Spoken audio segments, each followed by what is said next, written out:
బరువు తగ్గటం అనేది అంత త్వరగా సాధ్యమయ్యేది కాదు. శరీర బరువును వదిలించుకోవటానికి కొంతకాలం పడుతుంది. ఓపికతో ఆహార వ్యాయామ నియమాలను పాటించాలి. అధిక బరువు మూలంగా మధుమేహం, అధిక రక్తపోటు వంటి దీర్ఘకాలిక సమస్యల ముప్పు కూడా పెరుగుతుంది. కొన్ని రకాల క్యాన్సర్ల ప్రమాదం కూడా ఉంటుంది. వయసు మీద పడుతున్నప్పుడు చురుకుతనం కూడా తగ్గుతుంది. అందుకే బరువును అదుపులో ఉంచుకోవటం అత్యవసరమని చెబుతారు డాక్టర్లు. అలాగని వేగంగా బరువు తగ్గడం కూడా మంచిది కాదు.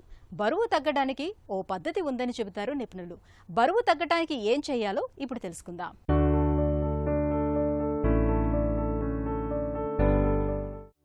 ఆరోగ్యకరమైన జీవనశైలితో బరువును సులువుగానే అదుపులో పెట్టుకోవచ్చు. చిన్న చిన్న మార్పులైనా పెద్ద ప్రభావమే చూపుతాయి. ముఖ్యంగా మన శరీర ఎత్తు, బరువుల నిష్పత్తి తెలిపే BMI సూచి 25 లోపు ఉండటం మంచిది. బరువును లెక్కించటానికి BMI తేలికైన సత్వర మార్గమే అయినప్పటికీ ఇందులో కొవ్వు మోతాదు ఖచ్చితంగా తెలియదు.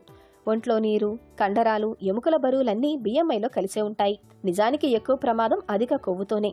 దీని మూలంగా BMI పెరిగినట్టయితే నెమ్మదిగా వారానికి 450 నుంచి 900 గ్రాముల వరకు తగ్గించుకునే ప్రయత్నం చేయాలి. కొందరు త్వరగా బరువు తగ్గటం మంచిదని భావిస్తుంటారు.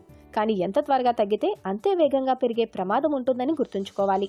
బరువు తగ్గటానికి ఆహారం ద్వారా లభించే క్యాలరీలను తగ్గించుకోవడంతో పాటు క్యాలరీలు ఎక్కువ ఖర్చయ్యేలా శారీరక శ్రమ చేయటం తప్పనిసరి. రోజులో శరీరం ఖర్చు చేసే క్యాలరీల కన్నా సుమారు 500 తక్కువ క్యాలరీలు తీసుకోవాలి.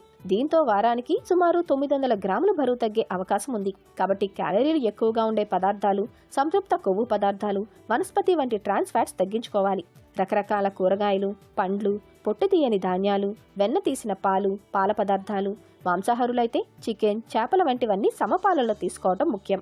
చిన్న పళ్ళాన్ని ఎంచుకుంటే వడ్డించుకునే పదార్థాల పరిమాణము తగ్గుతుంది. అలాగే ఆహారాన్ని పూర్తిగా నములుతూ ఆస్వాదిస్తూ తినటం మంచిది. గబగబా మింగేస్తే కడుపు నిండిన విషయం మెదడుకు తెలియదు. దీంతో మరింత ఎక్కువ తినే ప్రమాదం ఉంటుంది. ఆహారంతో లభించే క్యాలరీలు ఖర్చు కావటానికి శారీరక శ్రమ తోడ్పడుతుంది. వారానికి కనీసం 150 నిమిషాల సేపు ఒక మాదిరి నుంచి తీవ్రమైన వ్యాయామం చేయాలి. గుండె, శ్వాస వేగాలను పెంచే వ్యాయామాలైతే మరీ మంచివి. వేగంగా నడవటం, ఈత కొట్టడం, డాన్స్ చేయడం వంటివన్నీ ఇలాంటివే.